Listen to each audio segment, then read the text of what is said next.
Olá, muito boa noite. Hoje é domingo, dia 11 de junho de 2020. É um prazer poder, mais uma vez, me dirigir a todos vocês para compartilharmos um trechinho da palavra do Senhor.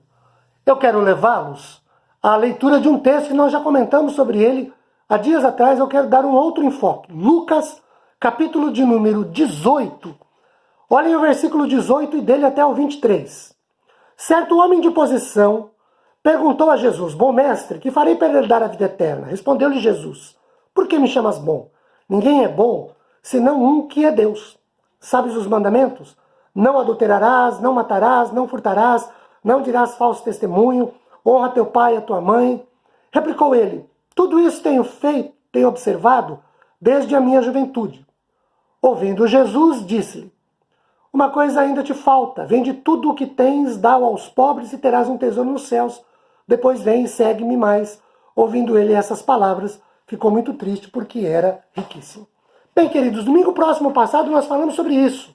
E nós trabalhamos naquela oportunidade um outro enfoque, falando sobre como tem sido a nossa relação com Deus e como a gente sai quando a gente escuta palavras assim. Pois bem, uma coisa que tem me chamado a atenção, e tem chamado bastante atenção nos últimos tempos, é o que as pessoas, de um modo geral, têm feito diante da vida.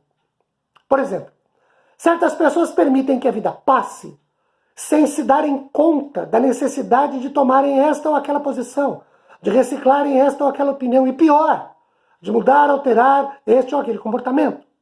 Os fatos vão se sucedendo na vida de cada um de nós e, em alguns casos, nada é feito para que as coisas sejam diferentes. As situações acabam nos envolvendo sem que nos posicionemos para promover as devidas mudanças. A verdade é, meus queridos, que entra dias, sai dias, semanas, saem semanas, vão-se os meses, os anos, e parece-me que as pessoas continuam as mesmas, sem que haja nenhuma mudança comportamental e de relacionamento. Claro que esse estado de aparência, que aparenta inércia, não veio do nada. Não surgiu por acaso. Antes, um ou outro fator acabou contribuindo para esse estado de coisas. Por exemplo, algumas pessoas não mudam porque elas desistiram de lutar e entregaram os pontos. Cansaram. Outras, porque elas não têm a consciência da necessidade de promover as mudanças nas suas vidas. Para elas está tudo bem. Estão prejudicadas, prejudicam os outros, mas está tudo bem para elas, não têm consciência. Outros acham que do jeito que está bom demais, não precisa mexer em nada. Porque para mexer dá trabalho. E o que as pessoas não querem é trabalho. Ou outros acham que não vale a pena mudar. Elas entendem que não tem significado mudar, não tem razão, ou razões para mudança. Deixa quieto, vai, deixa para lá. Tá bom assim, vai, vamos tocando a vida. Já cheguei até aqui, o que é mais um tempo, né? Pois é. Alguns pensam que já mudaram tanto de comportamento, como de relacionamento, que não precisam continuar. Basta, já foi o suficiente. Quem quiser mais que o faça. Para mim é o seguinte, para mim chega. Eu não mudo mais. Quem quiser que agora mude. Daqui para frente é assim que vai ser. Tem pessoas assim. Há os que perderam a motivação. A vida lhe trouxe certas perdas que foram tão sentidas, de tantas tristezas, que não lhe sobraram motivos nem sentidos. O que eu ganhei? Mudei, fiz. Ganhei o que com isso? Né? E há também aqueles que não querem mesmo, não se esforçam, não fazem caso, não se empenham. É mais ou menos o caso desse personagem aqui de Lucas 18, 18 a 23. Qual o nome dele? Não sabemos. Qual a naturalidade? Também não sabemos. Qual a idade dele? Não sabemos. Era casado? Talvez. Solteiro? Quem sabe? Tinha filhos? Se fosse casado? Talvez. Qual a profissão que ele exercia? Nós não sabemos nada nesse sentido.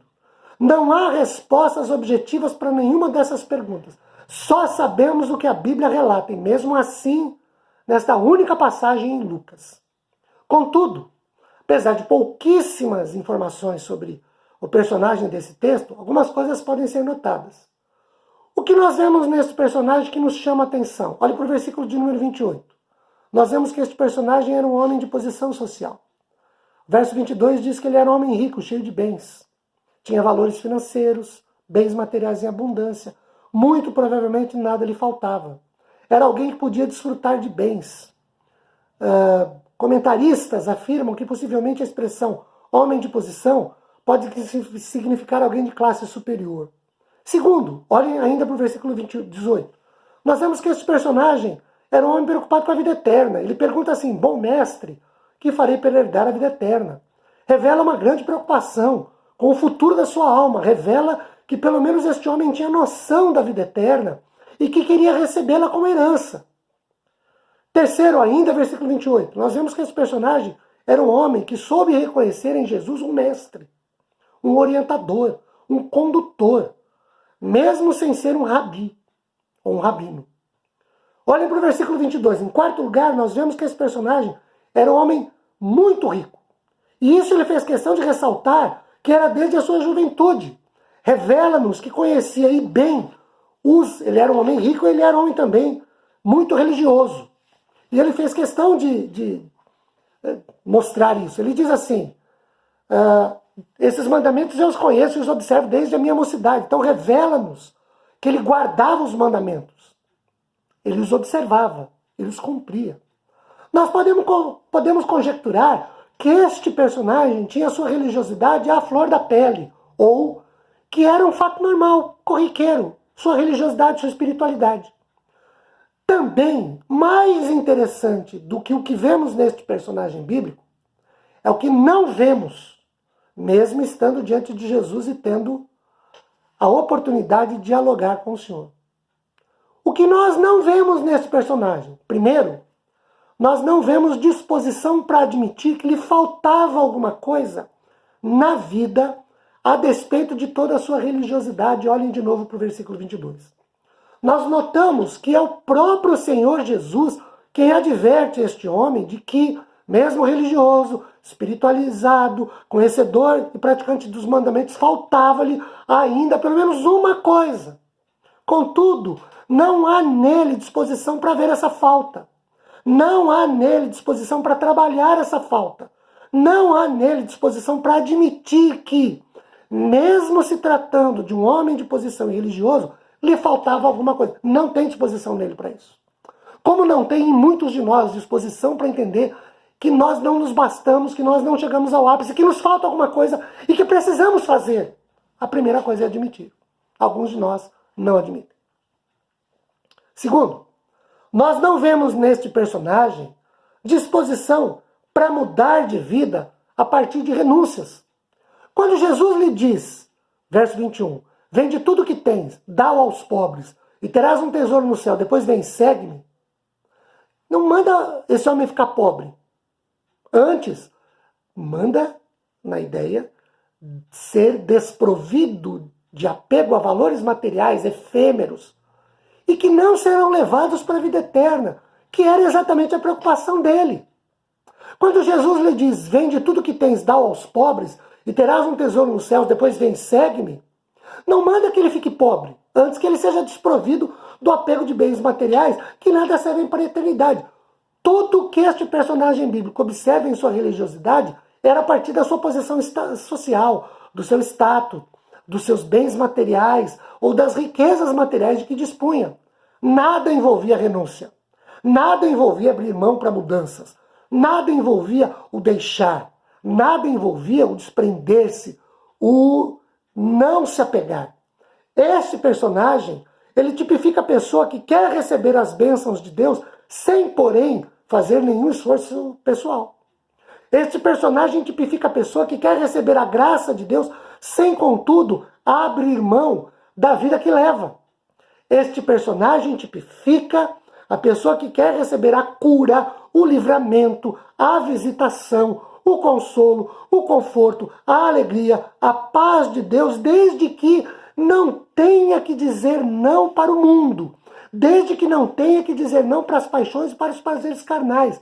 Ele queria a bênção desde que não tivesse que renunciar. Ele queria a bênção de Deus sem necessariamente querer pagar o preço do Deus da bênção. Como trabalhar isso? Como resolver isso? Se de alguma maneira nos envolvermos com coisas assim, se é que entre nós alguns já não estão por demais envolvidos. Duas coisas a fazer. Primeiro, tome uma decisão. Algo precisa ser feito. O que não pode é deixar as coisas como estão. O que muda na vida do filho da parábola do filho pródigo é que ele tomou uma decisão, pois ele não se conformava com a vida que levava naquele exato momento. Não pode existir inércia.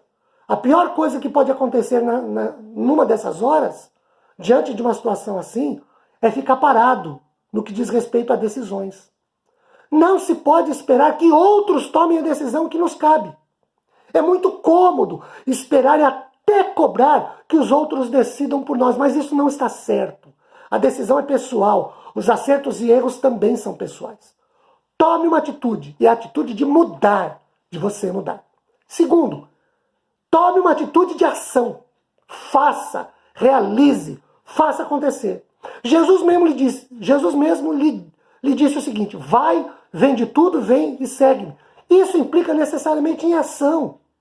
Objetivar é importante, mas não significa nada se não vier acompanhado por ação. Pôr em prática, partir para a concretização mesmo. Outra coisa importante que ajudou a mudar a vida do pródigo da parábola é que ele se levantou e foi. Tomou uma atitude, ele se pôs a caminho. Ele não ficou só no campo das ideias, dos sonhos, das intenções. Ele fez acontecer, ele agiu, ele produziu, ele realizou. O que aconteceu com este homem? Ele vai até Jesus preocupado em ter a vida eterna quando Jesus diz: falta-te uma coisa, vai, vende, se desapega, vem, segue-me. Ele sai triste, porque ele quer ter a bênção sem abrir mão das coisas. Ele quer ter a bênção de Deus sem renunciar a si mesmo. E a Bíblia diz: quem quiser ter a vida eterna, perder a vida aqui, no sentido de não se apegar. E ele não quer isso. Eu espero que isso não aconteça conosco. Nem comigo, nem com você. Que Deus nos abençoe. Aprendamos a tomar um posicionamento e agir em relação a isso. Fiquemos todos com a paz do Senhor. Um beijo no seu coração. Tchau, gente!